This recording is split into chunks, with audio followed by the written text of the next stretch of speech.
nhiệt chào đón toàn thể quý vị quan khách quý cụ, quý ông, quý bà, anh chị em, cô dì, chú bác, các bạn trẻ nam thanh nữ tú gần xa ngày hôm nay không quản ngại đường xá xa xôi, không quản ngại mưa nắng, để cùng nhau hội tụ đông đủ trở về đây, cùng chung chia niềm vui và cùng chúc mừng tân gia cho gia đình anh chị Thức Linh. Và những lời nói đầu tiên cho phép em Tuấn Thanh và em Phương Lan, những người làm chương trình, xin được gửi tới toàn thể quý vị lời cảm ơn chân thành, lời kính chúc sức khỏe và lời chào trân trọng nhất.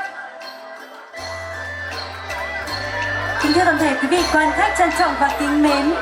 Và để bắt đầu chương trình mừng tân gia đại cát ngày hôm nay, chúng ta sẽ được trích dẫn một câu nói của các cụ ngày xưa đã dạy rằng: tàu trâu hỏi vợ làm nhà, song ba việc ấy quả thật là khó thay. Quả đúng là như vậy, chúng tôi cho rằng đó là ba việc quan trọng nhất. Ngày hôm nay đây, chúng ta đang cùng chứng kiến ở đây là để chúc mừng khi gia đình anh chị Thức Linh đã chính thức xây dựng được cho mình một tổ ấm.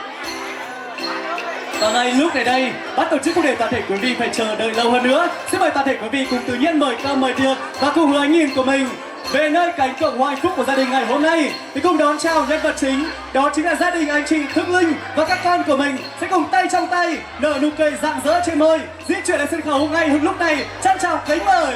Những tràng vỗ tay thật lớn được không quý vị ơi?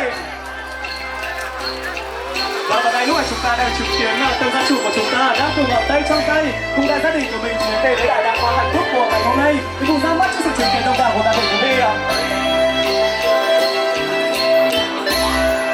Vâng, kính thưa toàn thể quý vị quan khách trân trọng và kính mến, hiện diện trên sân khấu của chúng tôi ngay lúc này đây đó chính là đại gia đình tân gia chủ của chúng ta, anh chị Thức Linh. Chắc chắn rồi, lời chào sẽ cao hơn vòng cỗ. Tôi lại tỏ lòng thành cảm ơn đến toàn thể quý vị quan khách. Xin mời anh chị hãy cúi đầu một cái thật sâu đi ạ. Xin mời. Và một lần nữa quý vị ở phía dưới chúng ta dành tặng cho tân gia chủ của chúng ta ngày hôm nay, gia đình hạnh phúc nhất ngày hôm nay, với những tràng vỗ tay thật tình cảm yêu thương đong đầy của quý vị được không quý vị ơi? Và xin cảm ơn quý vị rất là nhiều.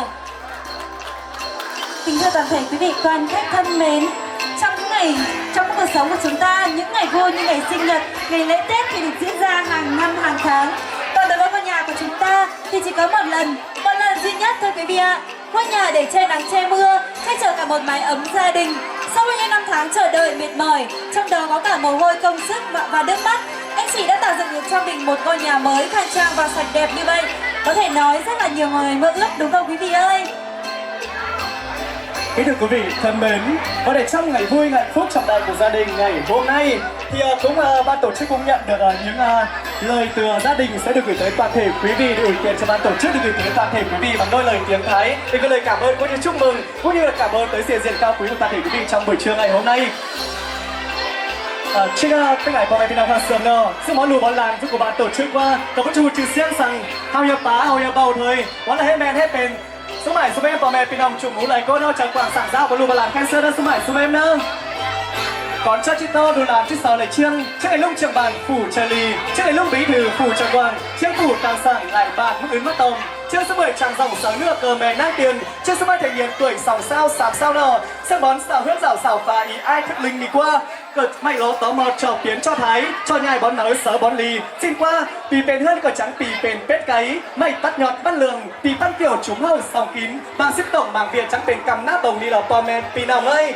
Ơi ai nè, cái trắng dệt hay ó lại ba, dệt nát ó lại hầu, trắng kiếm lấy ngất tập po cầm, kiếm lấy căm po sủ, trắng nhớ xẻ tán sai mà dài, nhớ xẻ tán lá mắc còng, lết lán xi măng nó pòm được qua, ơi ai cái trắng phải lẽ mưa bột nằng bột nằng ngò, lẽ mo nằng trăng, mưa cái trắng lẩy mưa đi, sen pì báo mi kẻ khò, cho rằng chó là hờn áo hanh còng tàn cái trắng phải làm ngất quảng, bằng dừng dừ sân bón mì là pò mè pì nào ấy nào, cái này xúc lù xúc làn, cái trắng lại hình ảnh nòng rú lại na, lúc tà rú đại hầu, cầm bàn rú đại phường hầu, mình đeo cái bao xin nào về bàn báo trà viên nát báo bà, ao cần thấy lắm nữa xử lý đi hộp kiềng, ao cần mắt tủm mắt tôm, mắt muốn mang hơn nở.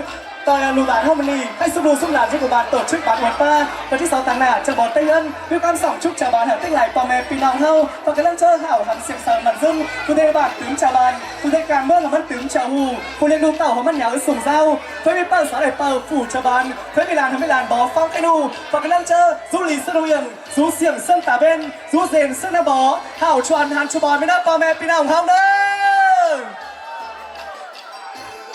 Vâng, kính thưa toàn thể quý vị quan khách thân mến, và ngay bây giờ chúng tôi không để quý vị phải chờ đợi lâu hơn nữa, ban tổ chức xin được trịnh trọng tuyên bố tân gia đại cát của gia đình anh chị Thức Linh chính thức được bắt đầu.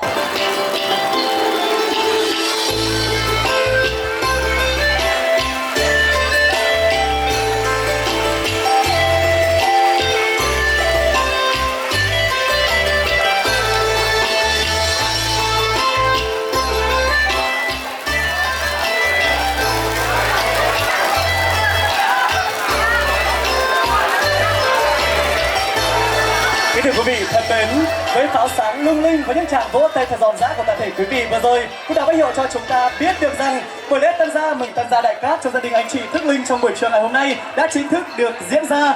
Và ngay lúc này đây, cho phép ban tổ chức xin được đại diện thay mặt cho đông đảo toàn thể quý vị quan khách quý của chúng ta ngày hôm nay xin được kính chúc cho tân gia chủ của chúng ta ngày hôm nay rất tấn tài, tấn lộc, tấn bình an, vạn sự như ý, tiền vào thì như nước sông Đà, tiền ra nhỏ giọt như cà phê phi nha anh chị nha.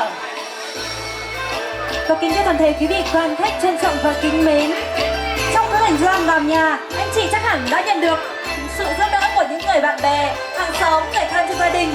Thì ngày hôm nay đây, anh chị lại đón nhận được những tình cảm của những người thân, bạn bè, hàng xóm của mình. Và ngay bây giờ, chúng tôi xin được trân trọng kính mời gia đình anh Thuận, anh Đình Khuê, gia đình anh Toàn Phúc, gia đình anh Thành Đạt sẽ cùng di chuyển lên sân khấu để dành tặng những tình cảm của mình đến tận đơn gia chủ đi ạ. Xin được trân trọng kính mời. Kính thưa quý vị thân mến, và trong ngày vui hạnh phúc của gia đình ngày hôm nay thì cũng có những món quà yêu thương được dành tặng, dành trao bởi những người thân thương của gia đình ngày hôm nay. Và bây giờ ban tổ chức xin trân trọng kính mời gia đình anh Đình Khuê, gia đình anh Toàn Phúc, gia đình em Thành Đạt cùng dành trao món quà ý nghĩa của mình. Trân trọng kính mời ạ.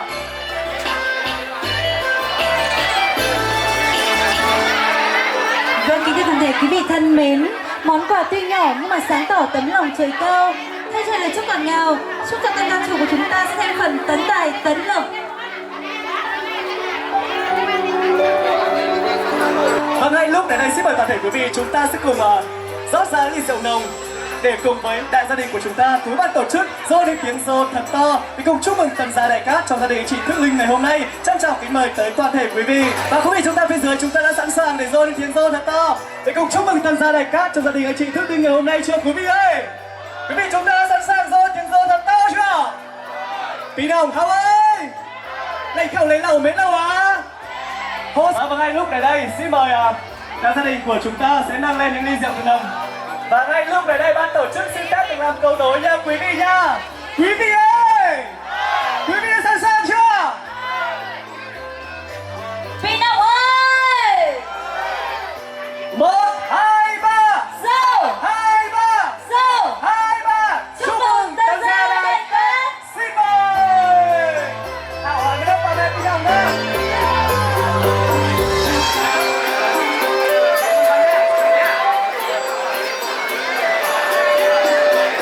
Xin mời toàn thể quý vị ạ.